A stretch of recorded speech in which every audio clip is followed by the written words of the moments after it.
It's When Fists Fly with Big Nige, and welcome to our latest edition of Boxing Weekly Roundup.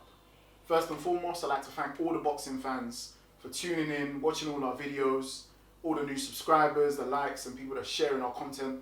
We really appreciate it, and so may it long continue. This week, Dillian Whyte has taken legal action against WBC regarding his mandatory position shot.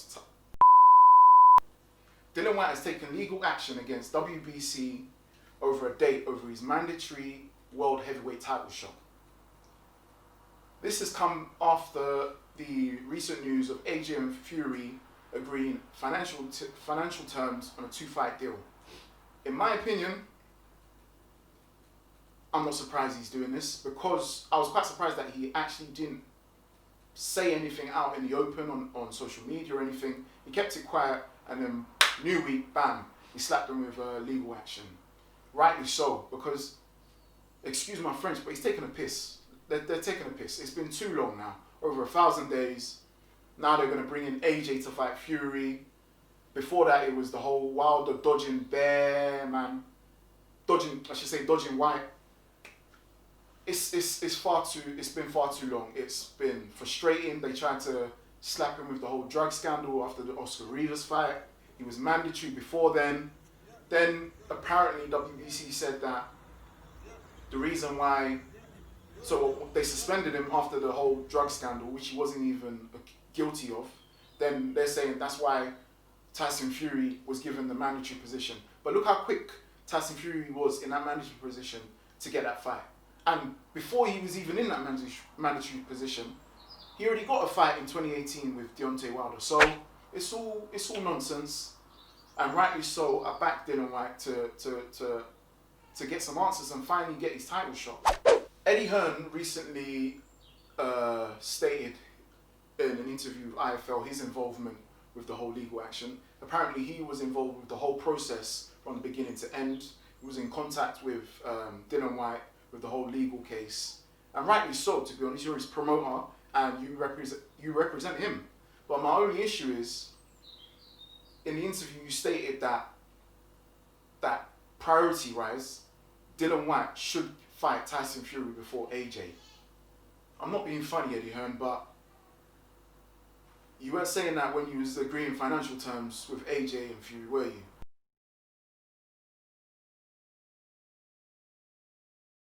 Like, come on. It's a bit of a conflict of interest, in my opinion. You can't say one thing in one interview with AJ regarding AJ and Fury, and then in the next one you're saying, well, I'm not being funny, like, it's been long and rightly so, and so on and so forth. In an ideal world, Fury should fight Dillian Whyte in February 2021, and then the winner in the summer will take on AJ. But again, last week you were screaming at my brother. So it's a bit of a conflict of interest. Let me know your thoughts on that. Is Eddie Hearn heavily involved with AJ and Dillian Whyte? That really and truly, who is he in favour? Who's he fighting their corner for? You say you want Dillian Whyte to get his title shot, but then your actions say otherwise. I don't know. Mauricio Sullivan has responded to the legal action. For those who don't know, Mauricio Sullivan is the WBC president, and he was speaking to pro boxing fans on the actual legal action case, and these were his exact words. He's right now with lawyers against the WBC. I'm not certain what it is about. We did not create the pandemic. We did not enforce any delays on anything. I don't know what it's all about. All I know is the WBC's position is very clear, and it's public, and it's been consistent. So I have no idea what Dillian Whyte and his management or his promotion wishes to accomplish or do. Mauricio Sullivan, are you having me on, brother? You don't know why he's taking legal action.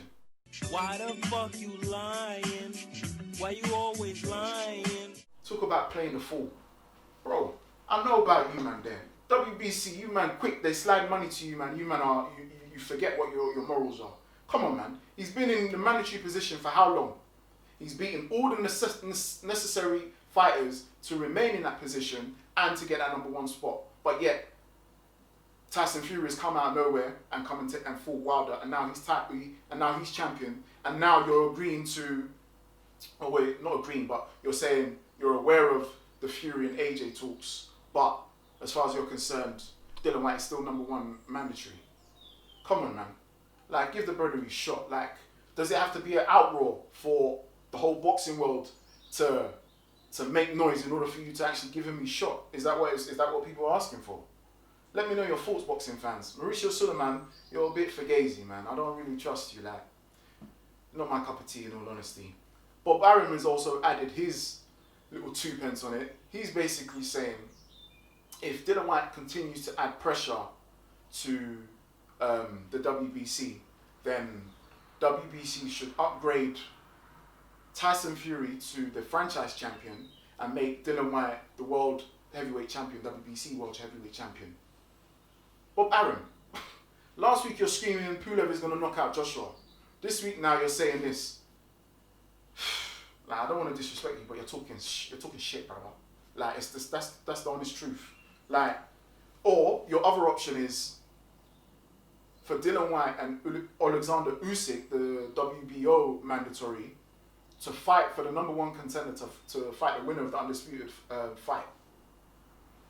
What? Why does Usyk now get put into a prime position to fight Dillian Whyte for the #1 contender? And why does Dillian Whyte have to fight Usyk? He's been fighting enough tough opponents already. He's going to fight Povetkin soon. So, Bob Arum, you're talking a bit of rubbish. And this is what I'm saying with the WBC. They've done it in the past. This is not a new thing where they upgrade you to your franchise champion. They've done it with Lomachenko.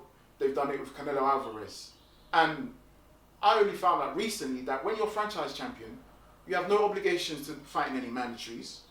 And even if you lose, you still don't lose your title as franchise champion. So what's the whole point of boxing? It's pointless. If man are not in it to win it and retain their titles, then what's the whole point? You're sending a different message there, in all honesty.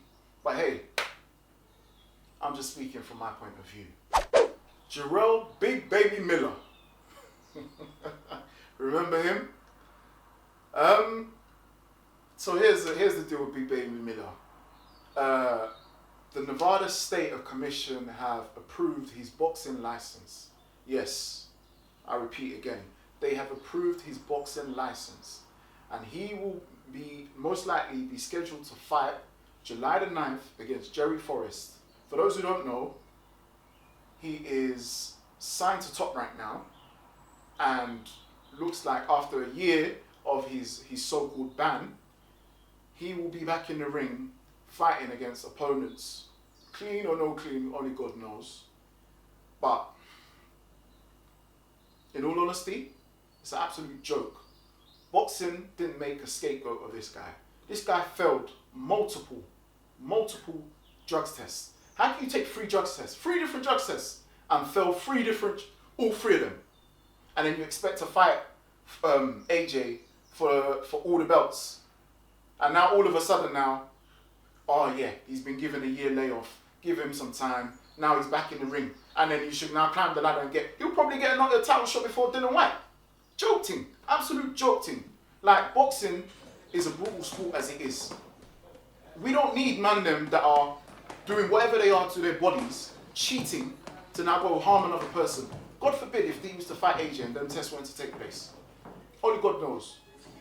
Like, honestly, we need to start making scapegoats of these guys that are actually violating the sport. Am I right or am I wrong? Let me know your thoughts.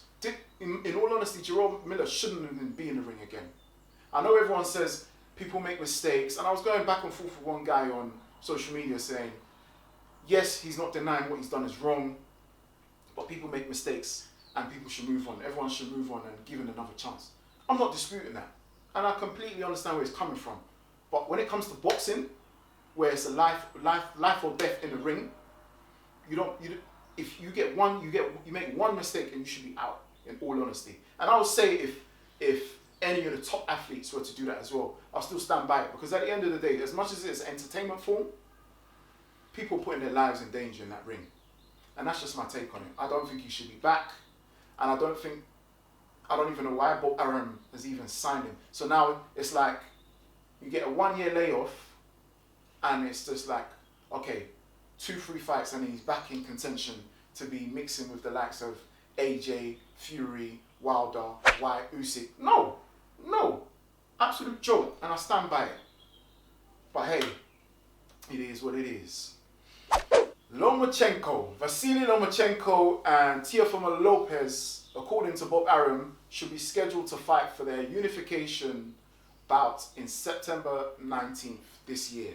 For those who don't know, this fight was supposed to take place earlier on this year, but obviously due to the pandemic, it was postponed. It's a no-brainer to me. As much as I rate Teofimo Lopez, and I've been seeing him on his Insta videos, he's beginning to bulk up. And I'm sure he's one for the future. But you can't disrespect the old school. And I genuinely believe Vasyl Lomachenko will show him levels. There's levels to this game. It's just the truth. And I believe he'll show him that you can't just come with your enthusiasm and youth and rely on your one-punch power to knock out my man. That's it for Boxing Weekly Roundup from Big Nige. Thank you again to all the new subscribers. Thank you to all the boxing fans that have been tuning in. We do appreciate all the admiration and all the feedback we've been getting, and long may it continue. Don't forget to like, share, comment and subscribe. It's Big Nige.